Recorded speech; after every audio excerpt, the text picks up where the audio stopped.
नमस्कार मित्रांनो, सार्थक बुरके व्लॉग्स या मराठी यूट्यूब चॅनलमध्ये तुमचं पुन्हा एकदा स्वागत आहे। मागील व्हिडिओमध्ये आपण पाहिलं आपल्या घरी देवाची पालखी आली आणि तो सोहळा कसा पार पडला हे तुम्ही पाहिलातच।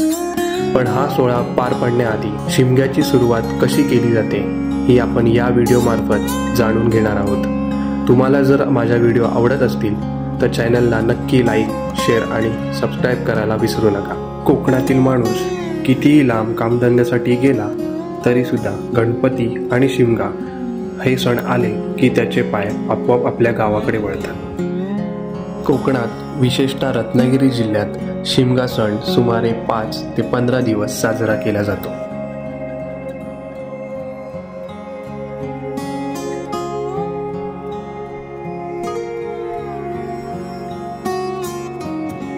ज्या दिवशी रूपं लावली जातात त्या दिवशी संध्याकाळी गावातील सोनार मंडळी देवाचे मुखवटे आणि पालखी सजावटीसाठी देव पॉलिश करून वगैरे देणे हे काम सोनार मंडळींचं असतं।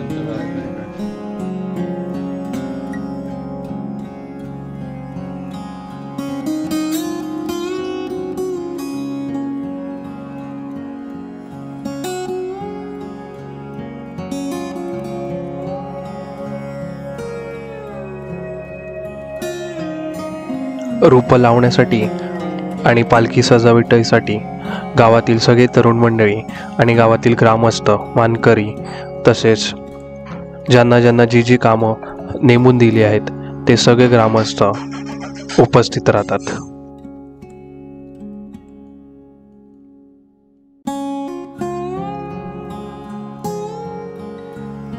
यावर्षी गावामध्ये पालख्या नवीन बनवल्या होत्या, त्यामुळे गावातील सुतारण मंडळींकडून देवाचे मुखवटे योग्य त्या जागी आणि योग्य त्या साच्यामध्ये व्यवस्थित बसवून घेण्यात आले।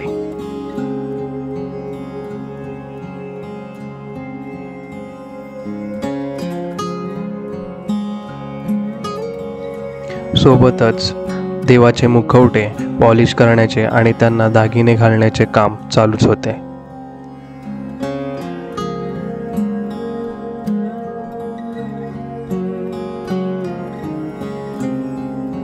वाटूळ गावचे ग्रामदैवत श्री देव रवळनाथ आणि माता अधिष्ठी देवी या 2 अशा पालख्या संपूर्ण गावामध्ये प्रत्येकाच्या घरी भेटीसाठी जातात।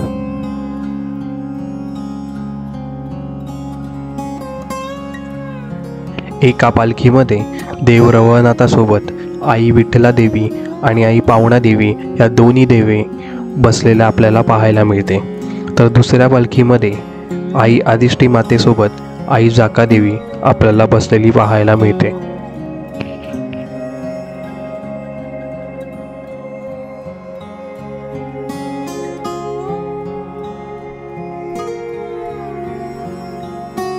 कोकणामध्ये जसा शिमगा सण चालू होतो तसा पूर्ण गावामध्ये सगळी चाकरमानी येतात आणि संपूर्ण घरं पुन्हा एकदा गजबजलेली आपल्याला पाहायला मिळतात।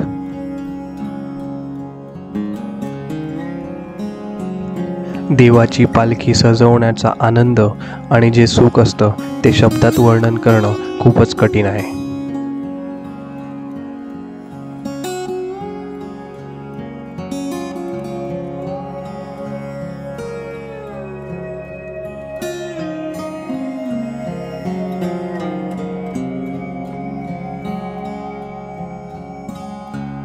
गावाची मुख्य होळी उभी केल्यानंतर संपूर्ण ग्रामस्थांची मीटिंग घेतली जाते। या मीटिंगमध्ये कोणत्या वाडीमध्ये कोणत्या दिवशी पालखी जाणार हे पूर्ण नियोजन या मीटिंगमध्ये केले जाते आणि संपूर्ण शिमगा कसा साजरा केला जाणार याचे नियोजन या सभेमध्ये केले जाते।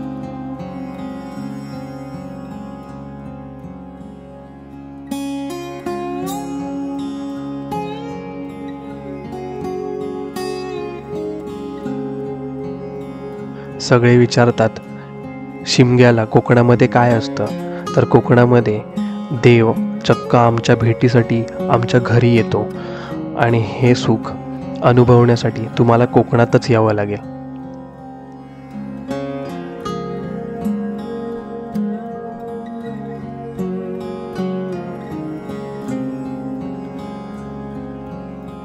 कोकणी माणूस वर्षभर जरी सुट्ट्या घेत नसला तरी शिमगा आणि गणपती ह्या 2 सणांना तो सुट्टी घेतल्याशिवाय राहूच शकत नाही.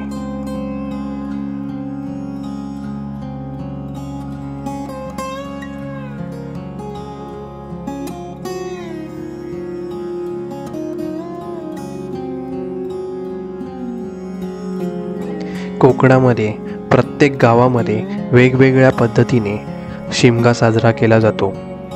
प्रत्येक गावामध्ये त्यांच्या परंपरेनुसार आणि त्यांच्या ज्या चालीरीती आहेत त्यानुसार शिमगा सण हा साजरा केला जातो.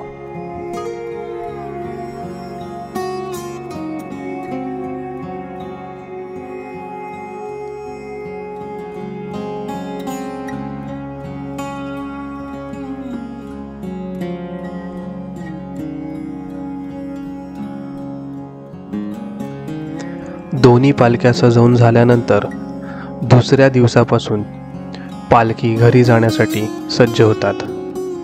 पहिल्या दिवशी गावाचे जे मुख्य मानकरी आहेत त्यांच्या घरी देवभेटीसाठी जातात.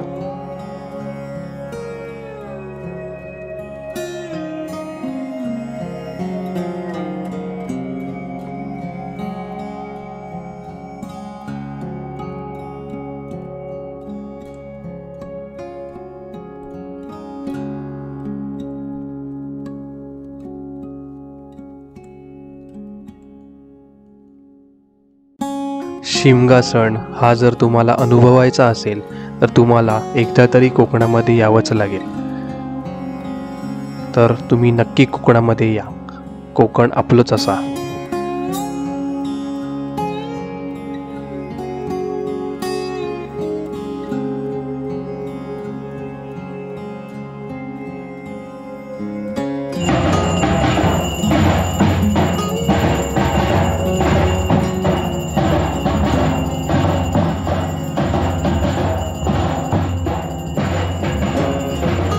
या वाटूळ गावातील शिमगा सण तुम्हाला कसा वाटला हे नक्की कमेंट बॉक्समध्ये सांगा.